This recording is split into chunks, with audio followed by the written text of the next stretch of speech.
नमस्कार साथियों, welcome to daily 6 PM क्लास। इस क्लास में हम आज MCQ सीरीज का लेक्चर नंबर 162 डिस्कस करेंगे। क्वेश्चन नंबर फर्स्ट है, सूफी संतों के दस्तावेज़ों के संदर्भ में निम्नलिखित पर विचार कीजिए। पहला है मलफूजात। तो मलफूजात होता था सूफी संतों के संवाद या वार्तालाप का संकलन। ठीक है, इसमें दे रखा है सूफी संतों के संवाद, तो ये सही है। दूसरा है मकतूबात। तो मकतूबात होता है सूफी संतों द्वारा अपने अनुयायियों और सहयोगियों को लिखे गए पत्र का संकलन। ठीक है, इसमें दे रखा है सूफी संतों द्वारा लिखे गए पत्र, एकदम सही है।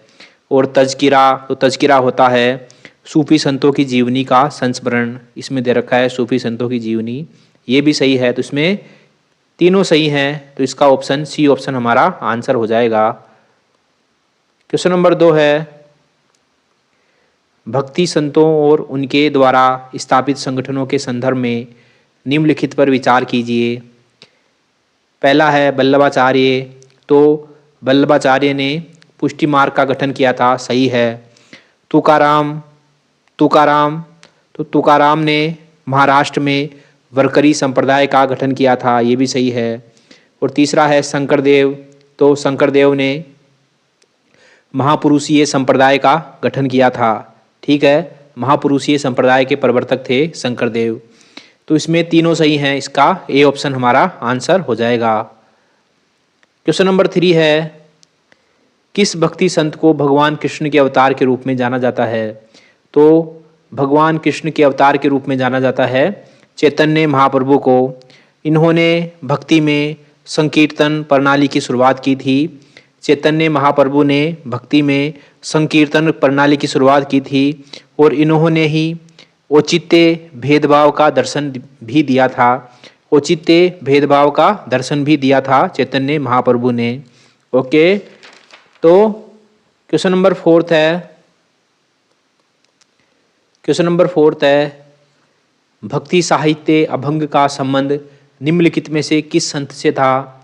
तो भक्ति साहित्य अभंग का संबंध था महाराष्ट्र के संत ज्ञानदेव से।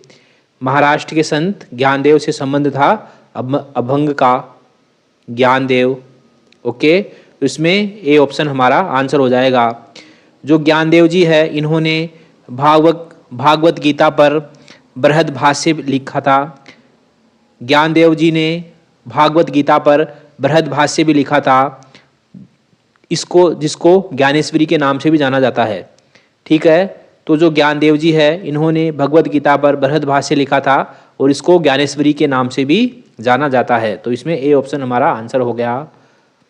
क्वेश्चन नंबर 5 है, निम्नलिखित महिला संतों पर विचार कीजिए। उपयुक्त में से कौन से संत शैववाद से तो जुड़ी थी लेकिन वैष्णववाद से नहीं जुड़ी थी? ओके, तो इसमें पहला है अंडाल। तो अंडाल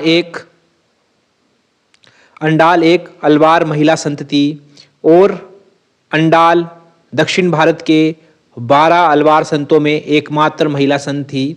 ओके, एक बार फिर से बोलता हूँ कि जो अंडाल है, अंडाल अलवार महिला संत थी और दक्षिण भारत के 12 अलवार संतों में से एकमात्र महिला संत थी। और जो अलवार होते हैं, ये जो है वैष्णव धर्म को मानने वाले होते हैं, वैष्णव धर्म को मानने वाले होते थे। ठीक है, तो इसमें पहला गलत हो गया कि अंडाल शैववाद को मानने वाली नहीं थी। ओके, दूसरा है क्राइकाल अमैयार। तो ये शैववाद को मानने वाली थी, ये नयनार संप्रदाय से थी। लल्लेश्वरी या इनको लाल देद भी कहा जाता है और ये शैववाद से संबंधित थी। और महादेवी अक्का, तो महादेवी अक्का भी शैववादी संत थी। ओके, तो उसमें 2, 3 और 4 शैववादी थे और एक अंडाल जो है अलवारवादी यानी कि वैष्णववादी थी। ओके, तो इसमें 2, 3, 4 बी ऑप्शन हमारा आंसर हो गया। क्वेश्चन नंबर 6 है, मध्यकालीन इतिहास में चौक मेला, नरहरि, कान्हो पात्रा और सामंतबाली का संबंध किससे था? तो ये महाराष्ट्र भक्ति आंदोलन की महिला भक्ति संत थी। जो चौक मेला, नरहरि, कान्हो पात्रा और सामंतमाली महाराष्ट्र भक्ति आंदोलन की महिला भक्ति संत थी। ऑप्शन बी हमारा आंसर हो गया। क्वेश्चन नंबर 7 है, निम्नलिखित कथनों पर विचार कीजिए। पहला है, गांधी के प्रिय भजन वैष्णव जन तो तेने कहिए कि पीर पराई जाने रे किसकी ये जो है नरसिंह मेहता की रचना थी। एकदम सही बात है। दूसरा है, दादू दयाल अकबर के समकालीन थे और कबीर के भक्त थे। तो जो दादू दयाल है इनका टाइम पीरियड था 1544 से 1603। ठीक है, तो यही लगभग अकबर का टाइम पीरियड था। इसलिए जो है दादू दयाल अकबर के समकालीन थे और दादू दयाल कबीर के भी भक्त थे। तो इसमें दोनों स्टेटमेंट सही हो गए। इसमें सी ऑप्शन हमारा आंसर हो गया। क्वेश्चन नंबर 8 है, निम्नलिखित कथनों पर विचार कीजिए। पहला है, तवरम शैव भक्ति गीतों का संकलन है।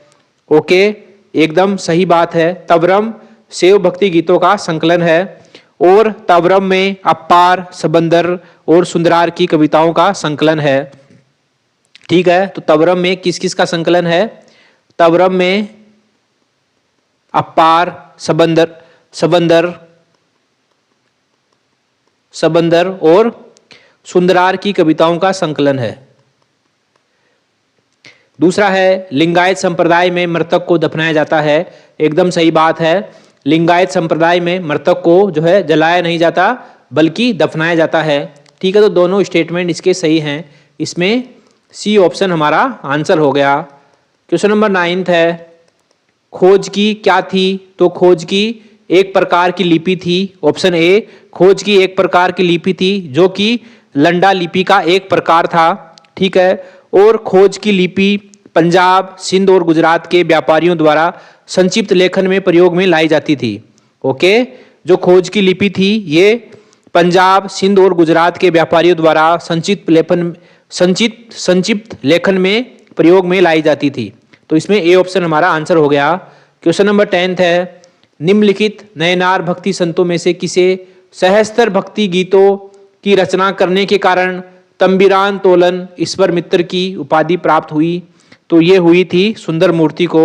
सुंदर मूर्ति को सहस्त्र भक्ति गीतों की रचना करने के कारण इनको तंबीरान तोलन यानी कि ईश्वर मित्र की उपाधि प्राप्त हुई थी। ओके, तो इसमें बी ऑप्शन हमारा आंसर हो गया। इसी के साथ एमसीक्यू सीरीज का लेक्चर नंबर 162 यहीं समाप्त होता है। मिलते हैं अगले लेक्चर में, तब तक के लिए थैंक यू वेरी मच।